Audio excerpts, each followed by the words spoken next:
Good morning dear students. Second year में इससे पहले वाले वीडियो में हमने जीन एक्सप्रेशन में ट्रांसक्रिप्शन को पढ़ा था। एक्चुअल में जीन एक्सप्रेशन को, जीन अभिव्यक्ति को मैंने बताया था कि जीन अपने में जो निहित सूचना है उसको प्रोटीन के रूप में प्रकट करती है। मतलब विशिष्ट प्रकार का प्रोटीन बनेगा और वो विशिष्ट प्रकार का प्रोटीन एक विशिष्ट लक्षण बनाएगा। ये जीन का एक्सप्रेशन होता है। अब ये जो जीन एक्सप्रेशन की जो प्रोसेस है, इसमें सेंट्रल डोगमा जो कि क्रिक ने प्रतिपादित किया था, इस सिद्धांत के अकॉर्डिंग हमने देखा था कि डीएनए से आरएनए बनेगा, जिसे एमआरएनए बनेगा। स्पेशली इसको ट्रांसक्रिप्शन कहते हैं। फिर इस एमआरएनए से प्रोटीन सिंथेसिस की प्रक्रिया होगी, जिसे ट्रांसलेशन कहते हैं। आज का ये जो हमारा वीडियो रहेगा वो ट्रांसलेशन पे रहेगा, यानी कि प्रोटीन सिंथेसिस पे रहेगा। तो सबसे पहले हम देखते हैं कि व्हाट इज़ द प्रोटीन, ये प्रोटीन क्या होते हैं।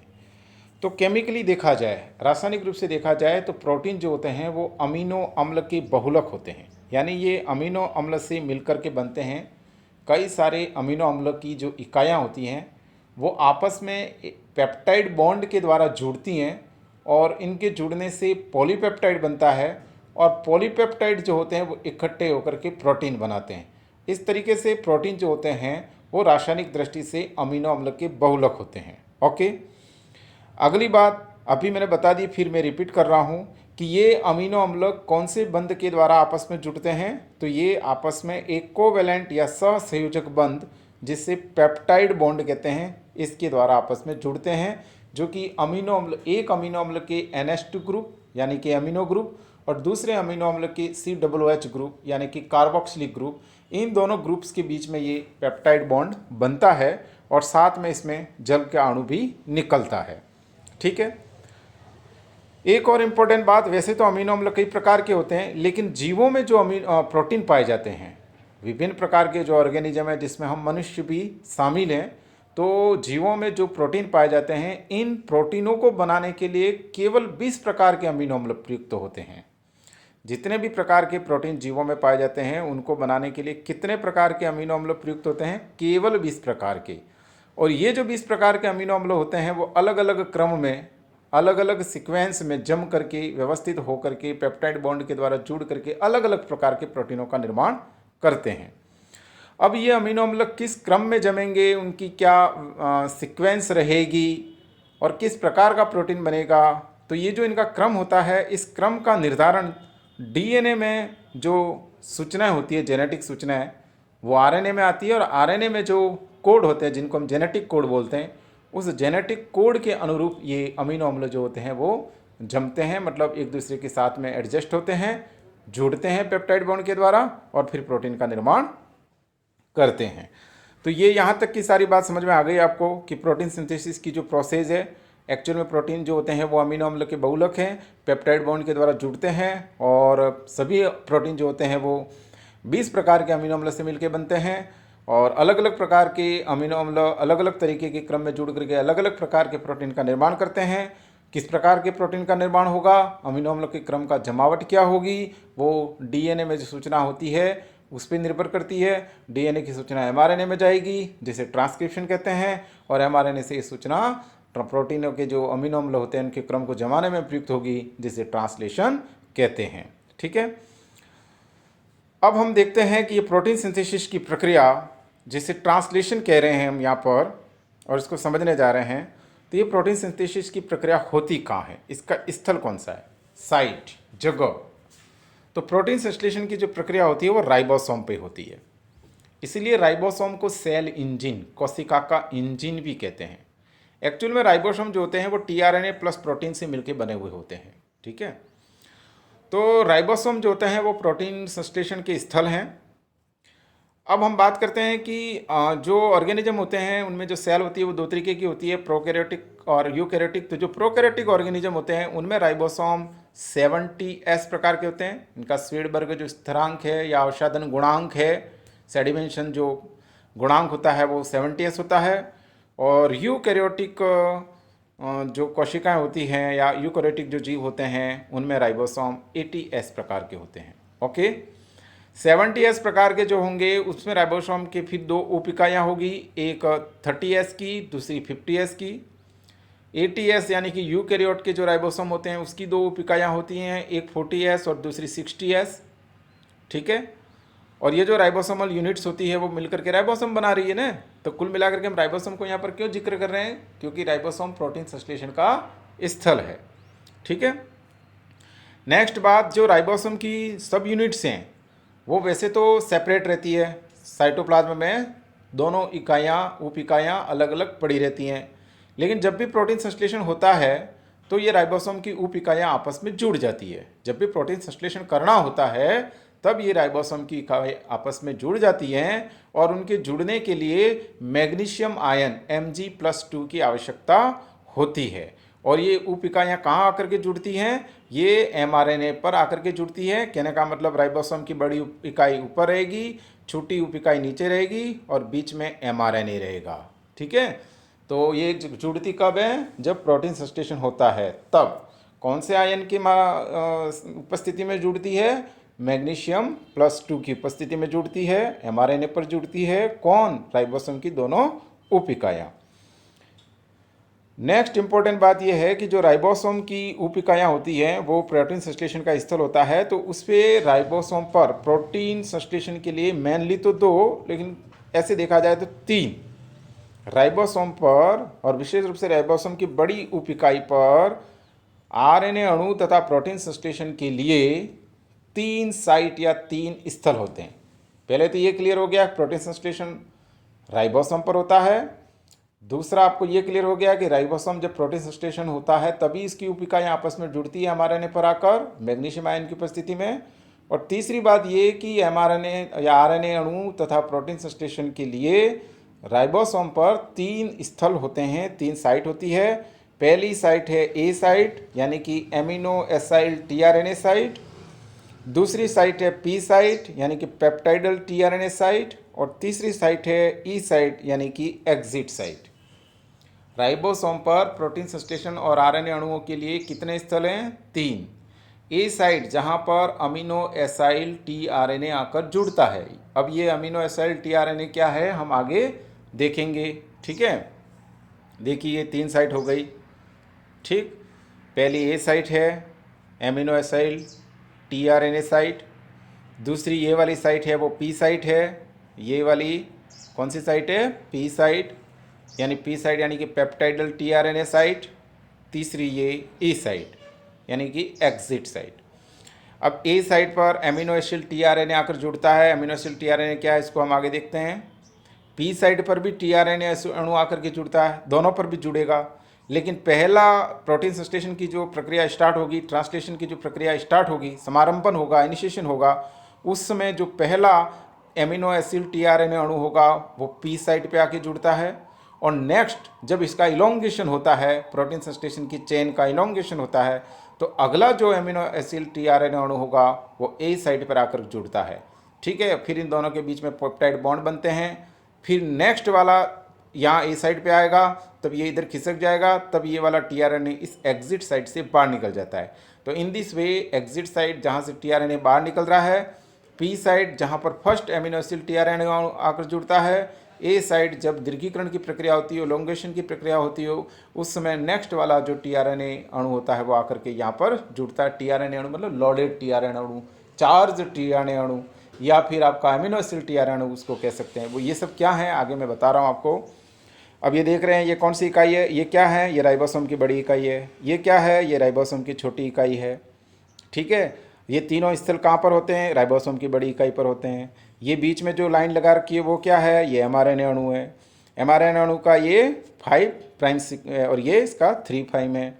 और ये राइबोसोम जो होता है इस mRNA अणु पर जैसे जैसे इलोंगेशन होता जाता है, प्रोटीन संश्लेषण की यानी कि चैन की श्रृंखला का निर्माण होता जाता है, वैसे वैसे ये राइबोसोम इस पर 5 प्राइम से 3 प्राइम की तरफ आगे बढ़ता जाता है। इन सारी बातों को हम आगे डिटेल में देख रहे हैं। तो फिलहाल ये आपके क्लियर हो गया कि प्रोटीन संश्लेषण कहाँ होता है, प्रोटीन संश्लेषण राइबोसोम पर होता है।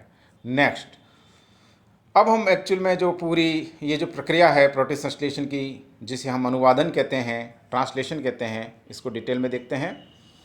तो सबसे first, what is the meaning of the translation. Translation का मतलब होता है कि mRNA में जो सूचना निहित हैं, जो कि वो DNA से लाया है, और उस निहित सूचना यानी कि कोडोन के अनुरूप अमीनो अम्लों को एक सीक्वेंस में जमा करके प्रोटीन का निर्माण करना, ये होता है अनुवादन।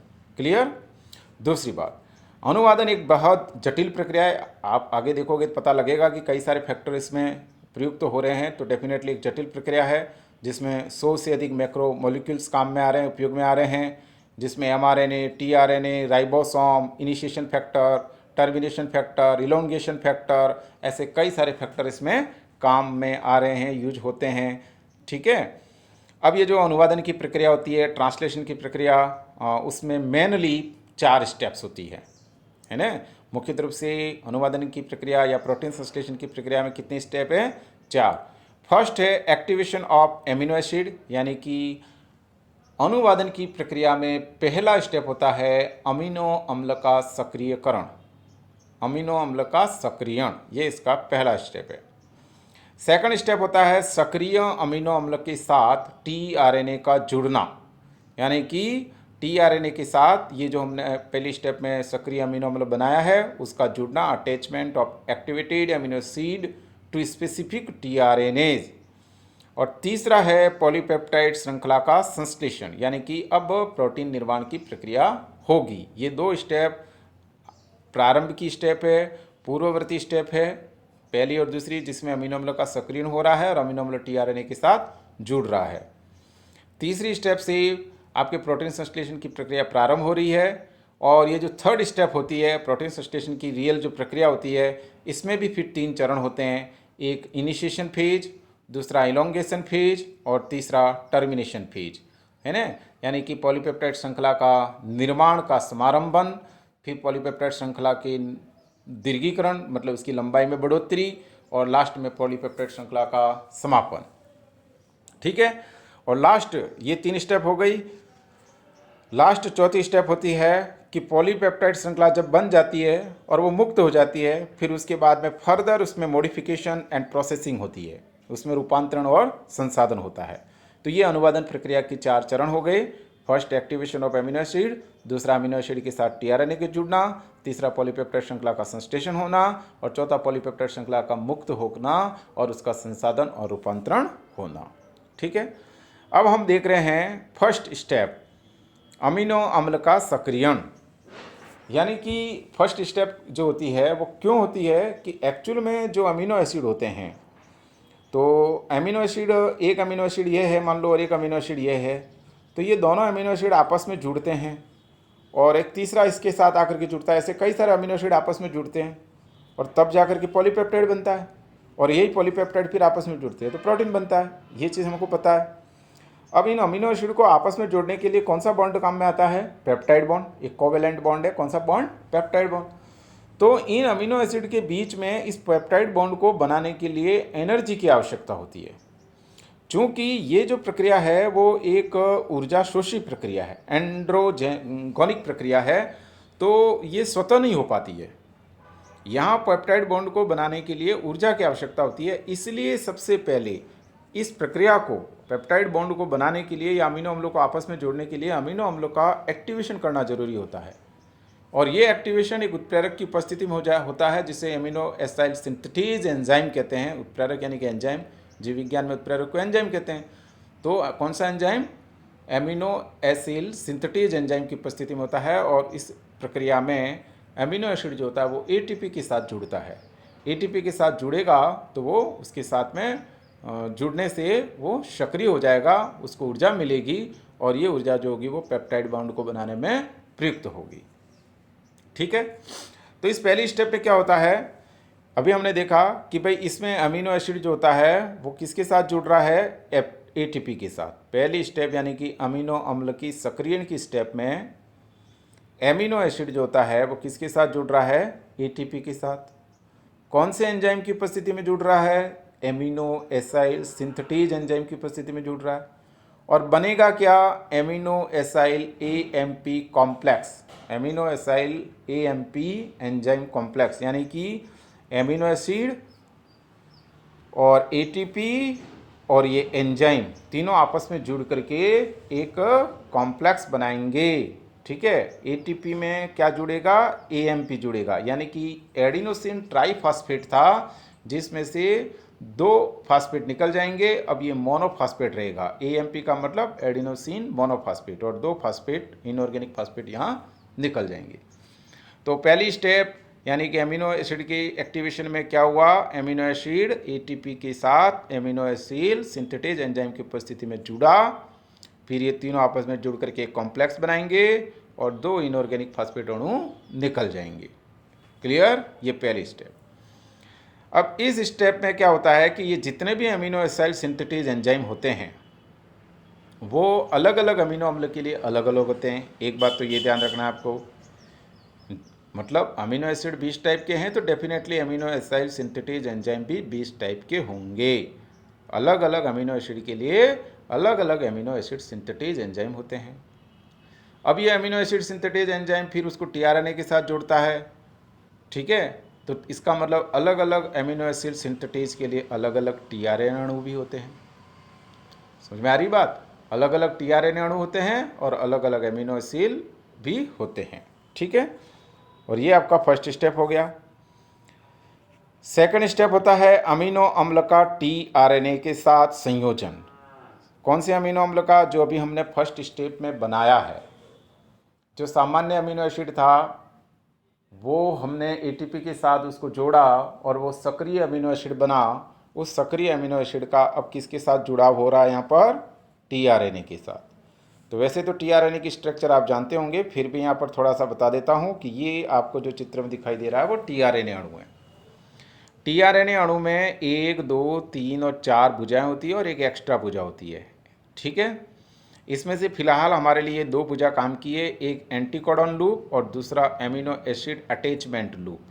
ये 2 भुजाएं काम किए। ये टीआरएनए अणु आपको दिखाई दे रहा है चित्र में, ये टीआरएनए अणु है। इसकी ये जो ऊपर वाली भुजा है जिसको एमिनो एसिड अटैचमेंट साइट कहते हैं, और नीचे की भुजा है इसको बोलते हैं एंटीकोडॉन।